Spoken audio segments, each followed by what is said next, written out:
آپ سبھی حضرات کو یہ بات تو اچھے طریقے سے معلوم ہوگی کہ تراویح کی نماز 20 رکعت ہے اور ہر 4 رکعت کے بعد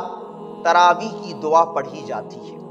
ہمارے بہت سے مسلم بھائی بہن وہ ہیں کہ جن کو تراویح کی دعا یاد ہے،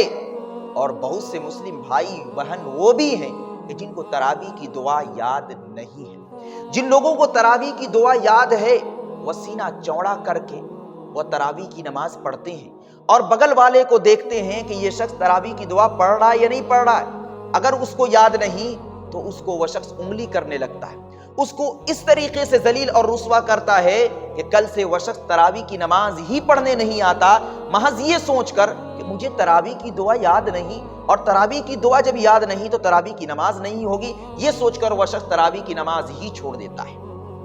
جبکہ یہ سراسر غلط ہے۔ آپ سب سے پہلے تو یہ جان لیں اور سمجھ لیں کہ تراویح کی جو دعا کیلنڈر میں چھپی ہوئی ہے، تراویح کی جو دعا مشہور ہے جس کو ہم اور آپ پڑھتے ہیں، اس کا ثبوت حدیث سے ملتا بھی ہے یا نہیں۔ تو ایک لفظ میں آپ یوں سمجھ لیجئے، پوری حدیث کی کتاب اٹھا کر آپ کھول لیجئے، پڑھ لیجئے، دیکھ لیجئے، کہیں پر آپ کو تراویح کی دعا جو آج کل پڑھی جاتی ہے وہ نہیں ملے گی۔ جو دعا تراویح کی مشہور ہے وہ حدیث میں ہے ہی نہیں، لیکن وہ دعا مشہور ہو گئی ہے۔ جب وہ دعا مشہور ہو گئی ہے تو لوگ اس کو تراویح کی دعا سمجھتے ہیں اور بڑی شدت کے ساتھ اس دعا کو لوگ پڑھتے ہیں۔ ایک مرتبہ میں نے کرناٹک کے اندر رمضان گزارا، ہمارے ساتھ ایک مؤذن صاحب تھے، مؤذن صاحب کے بغل میں صدر صاحب تراویح کی نماز پڑھ رہے تھے۔ 4 رکعت کے بعد مؤذن صاحب آہستہ آہستہ تراویح کی دعا پڑھ رہے تھے، تو صدر صاحب کہتے ہیں کہ زور سے پڑھو، زور سے پڑھو گے تو ہم بھی سن کر پڑھیں گے، دوسرے لوگوں کو یاد ہو جائے گا۔ تو مؤذن صاحب کو پتا تھا،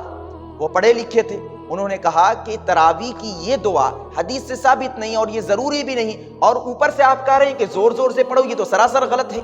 اس پر صدر صاحب بگڑ گئے، کہنے لگے ارے میری داڑھی کی جو بال ہے چاہے چھوٹے چھوٹے ہی کیوں نہ ہیں، سفید ہو گئے ہیں، اور تو مجھے آج سمجھا رہا ہے، بتا رہا ہے، اس سے پہلے تو کسی مولوی کو ہمت ہی نہیں ہوئی جو بتائے، جو سمجھائے۔ بات بڑھی، لیکن تراویح کی نماز جب مکمل ہوئی تو میں ان کے پاس گیا، حکمت کے ساتھ، پیار محبت کے ساتھ، شفقت کے ساتھ ان کو سمجھایا، ان کو بتایا، تو ان کو تھوڑی بات سمجھ میں آئی، لیکن مکمل طریقے سے سمجھ میں نہیں آئی، کیونکہ یہ رسم رواج بہت زمانے سے چلا آ رہا ہے کہ لوگ تراویح کی دعا پڑھتے ہیں اور ضروری سمجھتے ہیں۔ تو دیکھیے، سب سے پہلی بات تو یہ ہے کہ تراویح کی جو دعا مشہور ہے وہ حدیث سے ثابت نہیں، اور اس دعا کا پڑھنا بھی ضروری نہیں، لیکن فقہ حنفی کی کتاب کے اندر یہ بات لکھی ہوئی آپ کو ملے گی کہ ہر 4 رکعت کے بعد کچھ دیر بیٹھنا یہ سنت ہے، مستحب ہے۔ آپ کچھ پڑھے یا نہ پڑھے، بس تھوڑی دیر بیٹھ جائے، یہ بیٹھنا ہی مستحب ہے، اس پر آپ کو ثواب ملے گا۔ حضرت اشرف علی تھانوی علیہ الرحمہ سے کسی نے پوچھا کہ حضرت آپ تراویح کی 4 رکعت کے بعد کیا پڑھتے ہیں، کون سی دعا پڑھتے ہیں؟ تو حضرت نے کہا کہ میں 25 مرتبہ درود شریف پڑھ دیا کرتا ہوں۔ تو دیکھیے، آپ کو جو بھی دعا یاد ہو